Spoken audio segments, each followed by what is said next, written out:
Hello and welcome everyone. कैसे हैं आप सभी? मैं आशा करता हूं आप सभी अच्छे होंगे, अपना ध्यान रख रहे होंगे।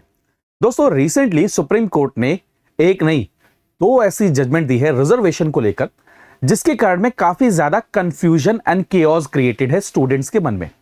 एंड ये दोनों जजमेंट रिक्रूटमेंट से रिलेटेड ही हैं। एंड दोनों ही जजमेंट के अंदर में सुप्रीम कोर्ट ने कुछ ऐसे वर्ड्स का यूज किया है जिसके कारण में बच्चों को लग रहा है कुछ कंफ्यूजन क्रिएट हो रही है। सबसे पहली बात तो मैं आपको एक बात बता देता हूं कि सुप्रीम कोर्ट की दो जजमेंट्स कौन कौन सी हैं। एक है राजस्थान से रिलेटेड और एक है आपके कर्नाटका से रिलेटेड। एक एक करके दोनों केसेस को देखेंगे। जो राजस्थान से रिलेटेड जजमेंट है वहां पर उन्होंने ओपन कैटेगरी ये वर्ड यूज किया है। जनरली हम सभी के सभी ये कहते हैं ना कि ये अनरिजर्व कैटेगरी यानी कि जनरल कैटेगरी है, ये शेड्यूल कास्ट के लिए है, ये शेड्यूल ट्राइब के लिए है, ये ओबीसी के लिए है, ये ईडब्ल्यूएस के लिए है। तो सुप्रीम कोर्ट ने अपनी जजमेंट में यह कहा कि जब हम अनरिजर्व्ड कैटेगरी की बात करते हैं या फिर जिसको हम ओपन कैटेगरी बोलते हैं, इसका मतलब यह नहीं है कि वो जनरल कैटेगरी है। प्लीज ये डिफरेंशिएट करिए। वो ये कह रहे हैं कि जो ओपन कैटेगरी है इट मींस वो सबके लिए ओपन है। वहां पर जिसके भी मार्क्स आएंगे, मेरिट में आएगा, वो सब ओपन कैटेगरी के अंदर में क्या कर सकते हैं, फाइट कर सकते हैं। ये राजस्थान से रिलेटेड केस है। तो अगर मैं राजस्थान से रिलेटेड केस के बारे में आपको बताऊं तो हुआ क्या, देखिए ये एक है राजस्थान से रिलेटेड केस एंड एक है ये आपका कर्नाटका से रिलेटेड केस जो कि यूपीएससी से रिलेटेड है। एंड ये एक राजस्थान के अंदर में कोर्ट के अंदर में जो अपॉइंटमेंट्स होती है उसके एग्जाम से रिलेटेड है। तो आप सभी के लिए एक एक करके मैं केस को डिफाइन करता हूं। तो राजस्थान हाई कोर्ट के अंदर में स्टाफ सर्विसेज के लिए एक रिक्रूटमेंट को बुलाया गया है ना। उस रिक्रूटमेंट के अंदर में अलग अलग कैटेगरीज के लिए अलग अलग सीट्स का क्या आपको पता है बाइफरकेशन किया गया। अब वहां पर दो ही स्टेज में एग्जाम था, यानी कि सिलेक्शन प्रोसेस के अंदर में दो स्टेजेस थे। एक रिटर्न एग्जाम था एंड जिसके अंदर में रिटर्न एग्जाम के अंदर में 300 मार्क्स थे एंड उसके बाद में एक टाइपिंग एग्जाम था जिसके अंदर में 100 मार्क्स का एग्जाम था। ठीक है, यानी कि इस रिटर्न एग्जाम के बाद में जिसके नंबर आए होंगे अच्छे उनको टाइपिंग के लिए बुलाया गया। अब हुआ क्या, बड़ी इंटरेस्टिंग बात समझने की कोशिश करिएगा कि बहुत सारे ऐसे रिजर्व कैटेगरी के स्टूडेंट्स थे जिन्होंने बहुत अच्छे मार्क्स को क्या किया, अचीव किया। यहां पर एक एग्जांपल देता हूं। जनरल कैटेगरी की जो कट ऑफ गई वो गई 196। ठीक है, एंड जो रिजर्व कैटेगरी के अंदर में शेड्यूल कास्ट की अगर आप कट ऑफ देखते हैं तो अराउंड हम मान लेते हैं 220 के आसपास में कट ऑफ गई। अब हुआ क्या, यहां पर बड़ी स्ट्रेटेजिक लेवल पर बहुत जिम्मेदारी से सुनिएगा कि बहुत से ऐसे बच्चे होंगे जिन्होंने रिजर्व कैटेगरी शेड्यूल कास्ट के अंदर में अप्लाई किया होगा। अब आप कहेंगे सर ऐसा भी होता है क्या? जी हां, ऐसा कई बार हुआ है। इवन आप यूपीपीएससी के एग्जाम्स को उठाकर देखेंगे तो कई बार जनरल कैटेगरी से ज्यादा कट ऑफ चली जाती है किसकी, रिजर्व कैटेगरी की। तो फॉर एग्जांपल एक एग्जांपल ले लेते हैं। कोई XYZ पर्सन है, उसके मार्क्स आए हैं कितने, 200, यानी कि जनरल कैटेगरी से ज्यादा मार्क्स आए हैं, लेकिन शेड्यूल कास्ट जिस कैटेगरी से वो बिलोंग करते हैं उसकी कट ऑफ से उनके मार्क्स कम आए। तो वहां पर जब मेरिट बनाई गई फर्स्ट स्टेज के बाद में तो ऐसे बहुत सारे स्टूडेंट्स को एक्सक्लूड कर दिया गया, यह कहते हुए कि आपने अपनी कैटेगरी की जो कट ऑफ है उसको क्लियर नहीं किया। मैं फिर बहुत जिम्मेदारी से बता रहा हूं, जनरल कैटेगरी की कट ऑफ गई 196। आप देख सकते हैं शेड्यूल कास्ट की कैटेगरी गई कि जो मार्क्स गए वो 202 गए। कई जगह पर हमने एज्यूम कर लिया 2020 कट ऑफ गई। तो यहां पर XYZ जो स्टूडेंट है, ए नाम है जिनका, उनके साथ में क्या हुआ, उनके 200 मार्क्स आए। अब वो 196 जो मार्क्स है जो जनरल की कैटेगरी है उससे ज्यादा है उनके, लेकिन उनकी जो कैटेगरी है उससे क्या है, कम मार्क्स है। 220 की कट ऑफ से उनके सपोज करिए कम मार्क्स है। तो जनरली होना क्या चाहिए, क्योंकि जो ये ओपन कैटेगरी है जो जनरल के लिए कट ऑफ गई वो सिर्फ जनरल के लिए नहीं है, वो सबके लिए है।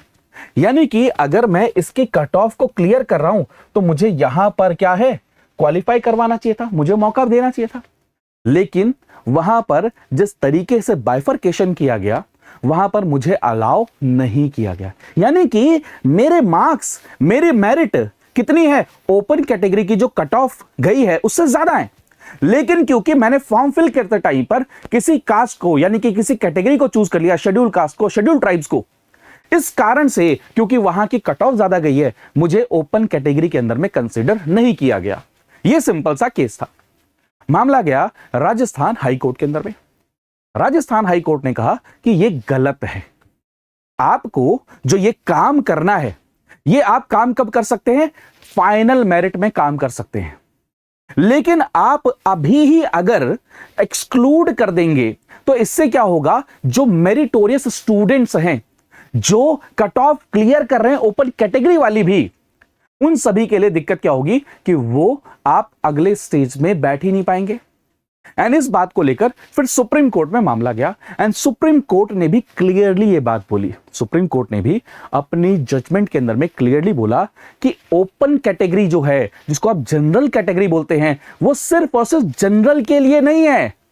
जनरल कैटेगरी, अनरिजर्व कैटेगरी या फिर जो ओपन कैटेगरी है वो कोई कोटा नहीं है कि वो उसमें सिर्फ जनरल लोग ही जा सकते हैं। अगर किसी के भी मार्क्स ज्यादा हैं उस कट ऑफ से, वो किसी भी कैटेगरी से बिलोंग करते हैं, वो सब के सब उसके अंदर में जा सकते हैं। इवन सुप्रीम कोर्ट ने तो यह भी कहा कि फॉर एग्जांपल मान के चलिए आपकी 200 सीट्स हैं ओपन कैटेगरी के लिए, जिसको आप जनरल कैटेगरी बोलते हैं, तो इस 200 सीट्स के अंदर में जिसके भी मार्क्स ज्यादा हैं उन सबको इंक्लूड करिए in respective of their category. यही केस हुआ जिसके ऊपर में सुप्रीम कोर्ट ने कहा, और तब से ही आपने देखा होगा कि न्यूज में चल रहा है कि भाई ओपन कैटेगरी या फिर जनरल कैटेगरी हर किसी के लिए ओपन है, वो ये न्यूज में यही चल रहा था। तो यहां पर केस यही आया Rajasthan high court staff services के अंदर में, जहां पर हुआ ये 2 स्टेज का एग्जाम होता है, मैंने आपको बताया, एंड वहां पर कैंडिडेट्स को शॉर्टलिस्ट किया गया। कैंडिडेट्स को शॉर्टलिस्ट उनको किया गया जिनके मार्क्स कट ऑफ को क्लियर कर चुके हैं। लेकिन अभी मैंने बताया कुछ स्टूडेंट्स ऐसे भी रहे जिनका ओपन कैटेगरी से मार्क्स ज्यादा हैं बट अपनी कैटेगरी जिससे वो बिलोंग करते हैं उसको क्वालिफाई नहीं कर पाए। ऐसे मेरिटोरियस स्टूडेंट्स को क्या किया गया, बाहर कर दिया गया, उनको टाइपिंग टेस्ट के लिए बुलाया ही नहीं गया, है ना। रिटन एग्जामिनेशन के रिजल्ट आते हैं, रिजल्ट आने के बाद में जनरल कैटेगरी की जो कट ऑफ है वो 196 के आसपास में गई, जिसको हम ओपन कैटेगरी बोलते हैं। एंड इवन कई सारी जो रिजर्व कैटेगरी हैं उनकी कट ऑफ 220 मार्क्स के आसपास में भी चली गई। तो बहुत से ऐसे स्टूडेंट रहे जिन्होंने जनरल की कट ऑफ को तो क्लियर किया बट जिस कैटेगरी से वो बिलोंग करते हैं उस कट ऑफ को वो क्लियर नहीं कर पाए, एंड इस कारण से उनको शॉर्टलिस्ट नहीं किया गया नेक्स्ट स्टेज के लिए। अब ये इशू कोर्ट के सामने आता है एंड सुप्रीम कोर्ट ये क्लियरली कहता है कि जो जनरल कैटेगरी है कोई कोटा नहीं है कि इसमें सिर्फ और सिर्फ जनरल के स्टूडेंट ही जा सकते हैं। ईच एंड एवरी स्टूडेंट, वो किसी भी कैटेगरी से बिलोंग करता हो, अगर वो उस मेरिट को फुलफिल कर रहे हैं तो सभी उसमें एनरोल किए जा सकते हैं। एंड अगर ऐसा नहीं होता है तो इससे दिक्कत क्या होगी, इससे माय डियर फ्रेंड दिक्कत ये होगी कि आर्टिकल 16 का एंड आर्टिकल 14 का ये क्या है, क्लियरली वॉलेशन होगा। तो ये एक जजमेंट है सुप्रीम कोर्ट की जो राजस्थान वाला केस था। इन शॉर्ट, अगर आपके मार्क्स ज्यादा हैं, भले ही आपने फॉर्म फिल करते टाइम पर किसी एक कैटेगरी को चूज किया हो, लेकिन अगर आपके मार्क्स ओपन कैटेगरी के अंदर में उस कट ऑफ को क्लियर करते हैं तो आप उसके अंदर में क्या कर सकते हैं, काउंट किए जाएंगे, उसकी मेरिट लिस्ट में काउंट किए जाएंगे।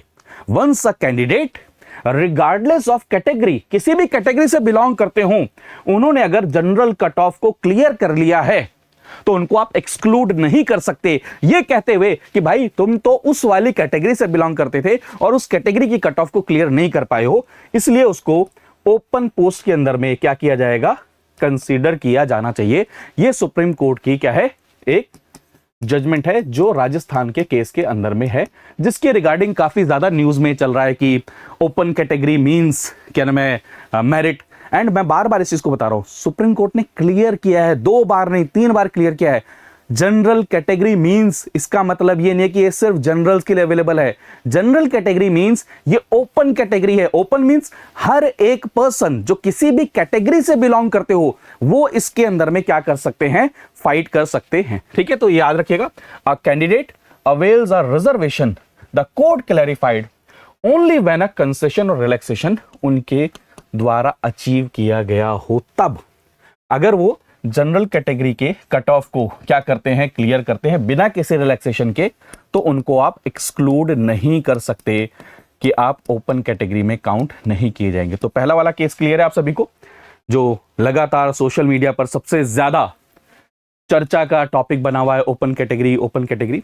एक और बहुत इंपॉर्टेंट चीज, पहले की जो जजमेंट्स हुआ करती थी वो ये कहती थी कि भाई ऐसा नहीं है कि पहले नहीं होता था, इवन यूपीएससी में अभी भी ऐसा होता है कि आपने अगर फॉर्म फिल किया है, मान के चलिए एससी से यानी कि शेड्यूल कास्ट से, एंड आपके जो प्रीलिम्स के अंदर में मार्क्स आ जाते हैं, या फिर मान के चलिए आपके अंदर में मेंस के अंदर में मार्क्स इतने अच्छे आ जाते हैं कि आप जनरल कैटेगरी के कट ऑफ को क्या करते हैं, क्लियर कर लेते हैं, तो आप ओपन कैटेगरी यानी कि जनरल कैटेगरी की जितनी सीट्स है उस पर क्या कर सकते हैं, वहां पर फाइट कर सकते हैं।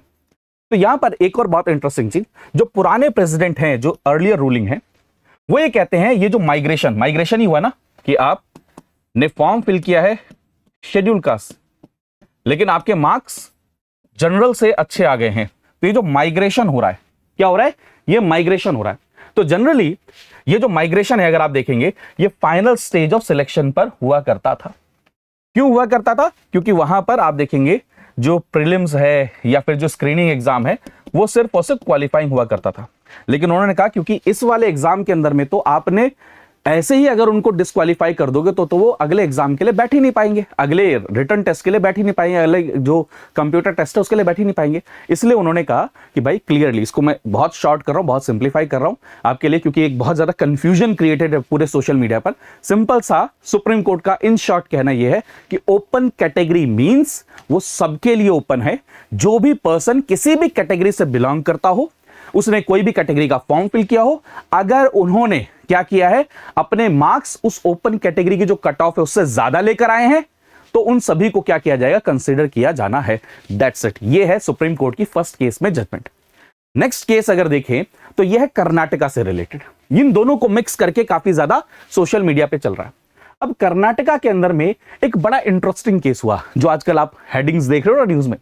हुआ क्या, आप सभी जानते हैं ना, फॉरेस्ट सर्विसेज का प्रीलिम्स का एग्जाम वही सिविल सर्विसेज के साथ ही होता है, कॉमन प्रीलिम्स होता है। तो वहां पर एक पर्सन ने क्या किया, शेड्यूल कास्ट से फॉर्म को अप्लाई किया, एंड दूसरे पर्सन ने, मान के चलिए ए एंड बी, एंड दूसरे पर्सन ने जनरल कैटेगरी से क्या किया, फॉर्म में अप्लाई किया। प्रीलिम्स का पेपर होता है, एंड प्रीलिम्स का जब पेपर होता है तो प्रीलिम्स के अंदर में जो शेड्यूल कास्ट से बिलोंग करते थे उनकी नॉर्मल कट ऑफ क्लियर नहीं होती है, उनकी शेड्यूल कास्ट से जो कट ऑफ आती है वो वाली क्लियर होती है, यानी कि उनको रिजर्वेशन से उनको बेनिफिट मिलता है प्रीलिम्स एग्जाम को क्लियर करने के अंदर में। पहला पॉइंट क्लियर है। अब उसके बाद में उनका सिलेक्शन हो जाता है, लेकिन जब सिलेक्शन होता है, फाइनल लिस्ट बनती है, यानी कि प्रीलिम्स का एग्जाम तो रिजर्वेशन से क्लियर हुआ, लेकिन आपको पता है प्रीलिम्स के मार्क्स फाइनल मेरिट में काउंट नहीं होते। मेंस के मार्क्स इतने अच्छे आ गए कि उनकी रैंक आ गई 19। प्लीज ये समझने की कोशिश करिएगा, बहुत अच्छा एक केस है ये जिसके ऊपर में, यानी कि दो लोग हैं, एक है बी एंड एक है ए, जो शेड्यूल कास्ट से बिलोंग करते हैं, एंड जो बी हैं वो जनरल कैटेगरी से बिलोंग करते हैं। जब प्रीलिम्स का एग्जाम हुआ तो प्रीलिम्स के एग्जाम के अंदर में जो शेड्यूल कास्ट से बिलोंग करने वाले पर्सन है ए, उनके मार्क्स अच्छे नहीं आए थे, एंड उन्होंने शेड्यूल कास्ट की कैटेगरी के अंदर में जो कट ऑफ है उसके बेसिस पर उन्होंने प्रीलिम्स का एग्जाम क्लियर कर लिया। ठीक है भाई। अब जब मेंस का एग्जाम हुआ तो मेंस के एग्जाम के अंदर में जब फाइनल मेरिट बनी, फाइनल मार्क्स काउंट किए गए, तो जो शेड्यूल कास्ट से बिलोंग करने वाले ए हैं उनके मार्क्स बहुत अच्छे बन जाते हैं, एंड जो बी पर्सन है जो जनरल कैटेगरी से बिलोंग करते हैं उनके मार्क्स क्या है, कम बनते हैं। ठीक है, एंड इनकी रैंक 19 आ जाती है ऑल ओवर इंडिया। पूरे देश के अंदर में। एंड जो बी पर्सन है जो जनरल कैटेगरी से बिलोंग करते हैं उनकी रैंक आती है 37। अब इनकी रैंक 1 आई है, इनका मतलब इनके मार्क्स बहुत अच्छे होंगे, यानी कि इनके मार्क्स जो जनरल कैटेगरी से बिलोंग करते हैं उनसे भी ज्यादा आए हैं। ठीक है, क्लियर ये चीज आपको समझ में आ रही है फ्लो? अब हुआ क्या, अब इनकी दोनों की पोस्टिंग की बात आती है, कार्डर एलोकेशन की बात आती है। रैंक 19 और रैंक 37 ये रैंक आ जाती है। अब कर्नाटका के अंदर में दोनों ही जॉब चाहते हैं। कर्नाटका के अंदर में वहां पर अगर देखा जाए तो जो सीट है कर्नाटका कैडर के अंदर में, एक जनरल सीट ओपन थी एंड एक ओबीसी सीट ओपन थी, यानी कि शेड्यूल कास्ट के लिए सीट थी ही नहीं। तो जो ये ए पर्सन थे जिनकी रैंक 19 है बट जिन्होंने प्रीलिम्स के अंदर में शेड्यूल कास्ट के मार्क्स को क्वालिफाई करने के लिए यूज किया था, कट ऑफ को यूज किया था, वो ये कहते हैं क्योंकि मेरे मार्क्स जनरल से भी ज्यादा हैं तो मुझे अब जनरल वाली क्या करो, सीट एलोकेट कर दो। फ्लो समझ में आ रहा है? ए पर्सन है शेड्यूल कास्ट से बिलोंग करते हैं, बी पर्सन है जनरल कैटेगरी से बिलोंग करते हैं, दोनों ने प्रीलिम्स का एग्जाम दिया। ए पर्सन के मार्क्स कम आते हैं एंड वो शेड्यूल कास्ट से बिलोंग होने के कारण में उसका यूज करते उस रिजर्वेशन का बेनिफिट मिलता है एंड उससे उनकी क्या है, प्रीलिम्स का एग्जाम क्लियर हो जाता है। दोनों मेंस का एग्जाम देते हैं एंड मेंस के अंदर में जो ए पर्सन थे उनके मार्क्स बहुत ज्यादा आ जाते हैं, उनकी रैंक आ जाती है 19 एंड जो बी पर्सन जो जनरल कैटेगरी से बिलोंग करते थे उनकी रैंक क्या आती है आपकी 37। अब जब कार्डर एलोकेशन की बात होती है, क्योंकि दोनों ही पर्सन कर्नाटका से बिलोंग कर रहे थे, तो कर्नाटका के अंदर में जब पोस्ट देखी गई तो जनरल के लिए पोस्ट अवेलेबल है, ओबीसी के लिए पोस्ट अवेलेबल है। तो जिनकी रैंक 19 थी, जो शेड्यूल कास्ट के कट ऑफ का यूज करके प्रीलिम्स क्लियर किए थे लेकिन उनके मार्क्स बहुत अच्छे थे और वो जनरल कैटेगरी के भी मार्क्स को क्या करते हैं, पीछे छोड़कर चले गए, वो ये कहते हैं जी मुझे आप जनरल कैटेगरी की सीट को दे दीजिए क्योंकि मैंने यहां पर जो एग्जाम में जो फाइनल मेरिट निकल कर आई है वो क्या निकल कर आई है, जनरल कैटेगरी वाली मेरिट को मैंने क्लियर किया है। तो कर्नाटका हाईकोर्ट कहता है हाँ जी बिल्कुल सही बात है। इवन आप देखेंगे जो सेंट्रल एडमिनिस्ट्रेटिव ट्रिब्यूनल है वो भी कहता है, बट सुप्रीम कोर्ट इसमें चेंज करता है। सुप्रीम कोर्ट कहता है कि नहीं, अगर आपने पूरे एग्जाम साइकिल के अंदर में आपने अगर कहीं पर भी रिजर्वेशन के बेनिफिट्स लिए हैं तो ये जो माइग्रेशन है ये नहीं किया जा सकता है। ठीक है, तो क्लियर है, ये चीज याद रखिएगा। तो एग्रीव्ड जो पर्सन है ए, उन्होंने कोर्ट में याचिका दाखिल की एंड कोर्ट ने उन्हें कहा, ट्रिब्यूनल ने भी कहा कि हाँ भाई बिल्कुल सही बात है, उनको क्या करो आप जनरल कैटेगरी के अंदर में काउंट करो क्योंकि उनके मार्क्स इतने अच्छे आए हैं, वो तो क्या है 19 उनकी रैंक आ गई है ना। तो वहां पर फिर सुप्रीम कोर्ट ने क्लियरली बोला कि ऐसा नहीं है, आपने यानी कि जो ए पर्सन है जो शेड्यूल कास्ट से बिलोंग करते हैं उन्होंने रिजर्वेशन का बेनिफिट लिया है प्रीलिम्स के अंदर में शेड्यूल कास्ट कैटेगरी से रिलेटेड। तो आप एलोकेशन के समय, कार्डर एलोकेशन के समय पर ये यूज नहीं कर सकते हैं कि मुझे अब जनरल कैटेगरी के अंदर में क्या किया जाए, कंसीडर किया जाए। तो यही वाले दो टॉपिक सबसे ज्यादा सोशल मीडिया पर चल रहे हैं। तो यही दोनों केसेस को लोग मिक्स कर दे रहे हैं, दो अलग अलग केसेस है। एक, अगर आपने रिजर्वेशन का बेनिफिट एनी स्टेज पर लिया है तो क्या है, आप उसी कैटेगरी में क्या किया जाएंगे, कंसीडर किया जाएंगे। एक सुप्रीम कोर्ट की ये जजमेंट है। दूसरी जजमेंट क्या है कि जो ओपन कैटेगरी होती है वो सबके लिए ओपन होती है। ओपन कैटेगरी को आप ऐसे मत कहो कि ये सिर्फ जनरल के लिए है, जो राजस्थान वाला मामला है।